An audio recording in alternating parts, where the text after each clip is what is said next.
these revision videos.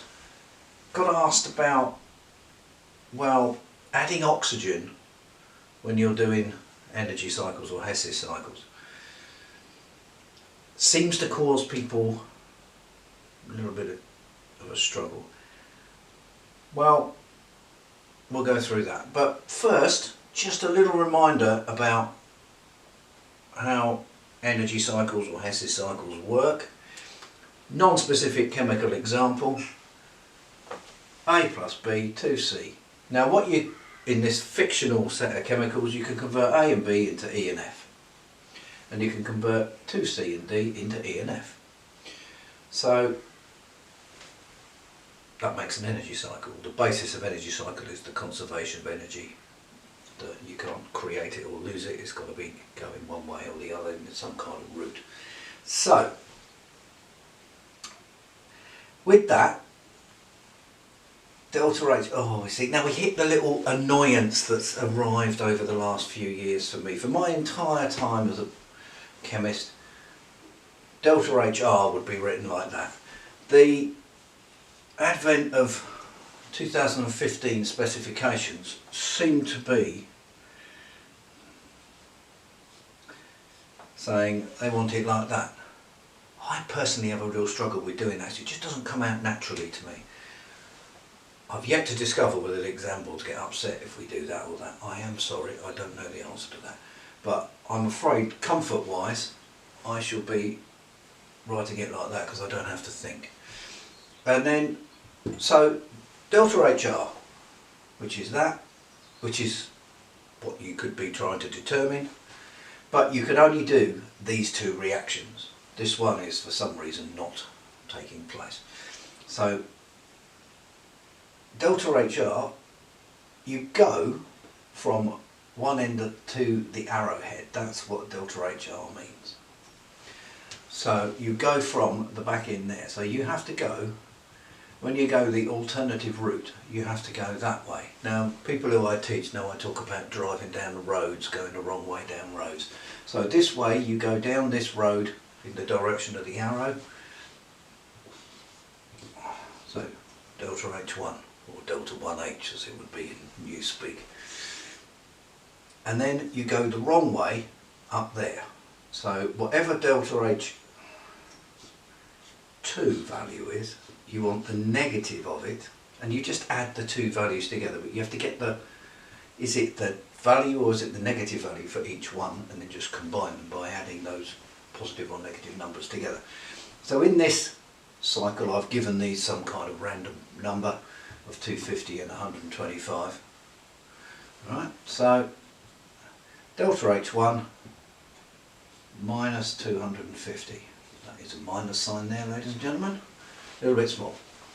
And then plus minus delta H2. So what is minus 125 becomes plus 125. And you put that together, you get a value of a minus 125. And of course these things are in kilojoules per mole. Done. Significant figures always a thing you have to think about. Most delta H values end up at 4, occasionally 3. So that's the basis of energy cycles. I'm obviously not explaining it in glorious detail, but that's just a reminder so that we can get into doing the specifics of adding a chemical in two places in order to resolve an issue. Now I need to wipe the board and get ready for the first example. These energy cycles are going to be combustion energy cycles, because that's usually the way you find oxygen being added. So in there we will show you another little tip, but I'll see you after the edit when we're ready. See you in a minute. Well, that was a short minute, I'm back. First question I'm going to go through is finding delta H formation of a chemical. In this case the question is about methanol. So delta H formation from the required number of each element in its standard states forming the substance. So this is the delta H formation. More strictly speaking, it is the delta H of ethanol, methanol, liquid. But that's the value we don't know. Now, we're going to do it via combustion, so that will be delta H combustion of methanol, and that has a value of, it's an exothermic change. I have to look at my crib sheet because I can't remember all these numbers. And that has a value of minus 726 kilojoules per mole. I'm not going to put the units in, save time. So that is the combustion. Now, the little tip that I hinted at earlier is writing combustion equations, which is what this would be. This side of the triangle will be that. So you go, all the carbons get turned into carbon dioxide. There's one carbon, so there's one CO2. All the hydrogens, of which there are 4, 3 there and another one, get turned into water. Water takes 2 hydrogens, so therefore 2 waters. You then go, right, there are 4 oxygens down there, 2 there, another 2 there. One of them is sourced from the methanol itself, so you still are short 1.5 O2s, which is the gas, and I've run out of board. So methanol requires an additional 1.5 O2s to create its combustion products full combustion, not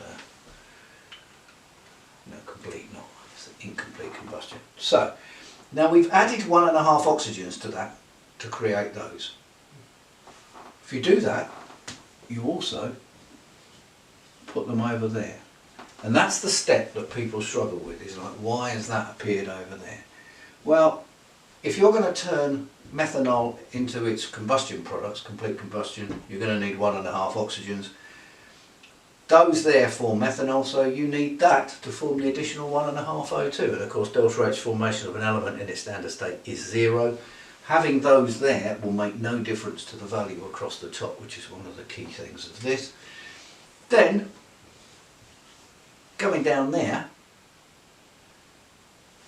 is 2 things. Well, 3 things, I suppose, but they are the formation of carbon dioxide gas and the formation of water,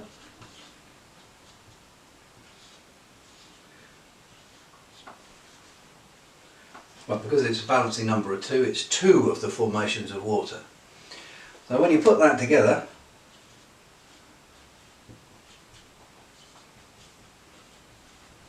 and you live in a world of chemistry, you remember some of these things, and I'd always remember those. And then when you combine 2 of the waters and 1 of the carbon dioxide values, it comes to minus 965.1. So there are the 2 numbers that you need to work with. Minus 965.1 down there, minus 726 there. So this is the formation of the products from their elements. This is the formation of the products by combustion with additional oxygen. Therefore, delta H formation, where the 1.5 oxygens obviously don't undergo any change and therefore don't contribute any energetic value, means that we can identify the delta H formation value. So we just need now to go from that end of the arrow to the arrowhead, so we have to go in a cycle that way, so we go down that arrow in the correct way. So we are calculating delta H formation of our methanol, so it's the correct way down that arrow, so it's minus 965.1, and then the opposite way to the way that we calculated the minus 726, so plus, and then that minus 7, oh, I've dropped the pen, that minus 726 becomes plus 726, and you combine those together, you get a delta H formation value of, just had a quick look to get it, No one wants to see me struggle with a calculator. So there we go, you get minus 239.1 for the delta H formation. Thing to remember, the reason for adding the extra oxygens was to produce the combustion products. We then replaced them over there in order to keep it all balanced. And then we use the delta H formation and the combustion, combine them correctly due to the cycle and that. A lot of textbooks do it by going, oh, one did it and then minus the one on it. No, it's just complicated when they do the minus the left hand side and the right hand side. I think of it as follow it a little loop. If you've not had that method before, you might look at that and go, oh, that's a bit confusing. On the other hand, if you're one of the people I teach, you'll recognise it because it's the way I teach it. We're going to do another example, a little bit more complicated, but obviously I need to prep the board for that, so I'll see you after the little snip edit. Well, here we are with the second example, slightly more complicated. Trying to find the delta H combustion of C6H5OCH3. Doesn't actually matter what that is, it has a name of anisole. But really it's just about manipulating the numbers and doing the right things. This is again about adding oxygen in. So, first thing you do, I think sensibly, although you can do the whole thing twisted if you wish, is delta H formation of the substance. This has got 7 carbons. So we will have a 7 in front of the carbon. Now technically the carbon should be graphite, should say graphite, solid graphite, but the writing's a bit small, so I thought I'd not bother. Got 8 hydrogens, that will be 4H2, and we've got a single oxygen, so we have a half O2 over there. Then we do the combustion. So the combustion, 7 carbons will make 7 CO2. 8 hydrogens will make 4 waters, because you've got 8 hydrogens. And then count up the number of oxygens, 14 there, another 4 there, 18. One of them is sourced from within that molecule C6H5OCH3, so you are 17 short. That means it's 8.5 O2 pairs. So 8.5 O2, which is a gas. Then you've added that there, just like before. You need to repeat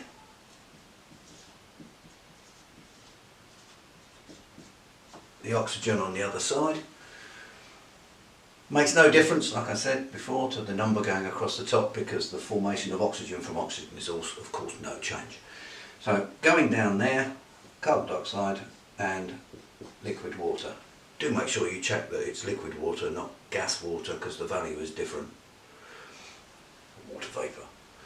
And then, having done that, this is the value we're trying to calculate. We've got a delta H formation given to us of minus 114.8. Going down there, we need to make 7 carbon dioxides, minus 393.5 is the delta H formation of CO2, minus 285.8 is that of water, and there are 4 of them. And when you combine that lot together, you get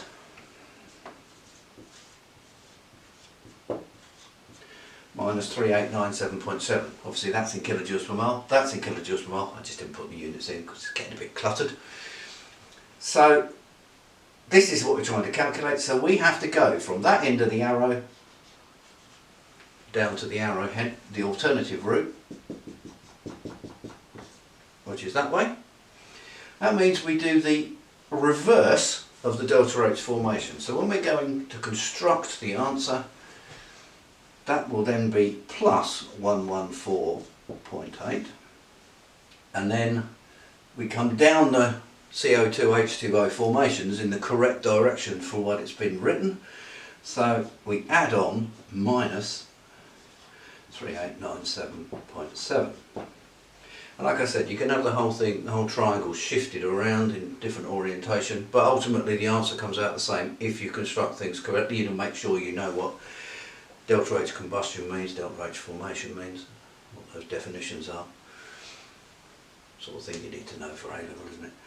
And then when you sum those two together, we get a, who wants to see me use a calculator on this? I've got it written down over there, 3782.9. 3782.9, and that like all energy things in chemistry, is in kilojoules per mole. Right, so there you have it. A little bit more complicated, a bit more oxygen, that's really all it is. Process is exactly the same, calculating a different value than we were last time. And you just piece the cycle together and go the opposite, well, I do go down the opposite route. If you want more examples to practice, there are some attached questions on with this video. So the download link is in the blurb that comes with the video, or if I teach you, it will be in the usual way that we do such things. If that's not enough and you like more energetics practice, you're going to have to wait a little bit, because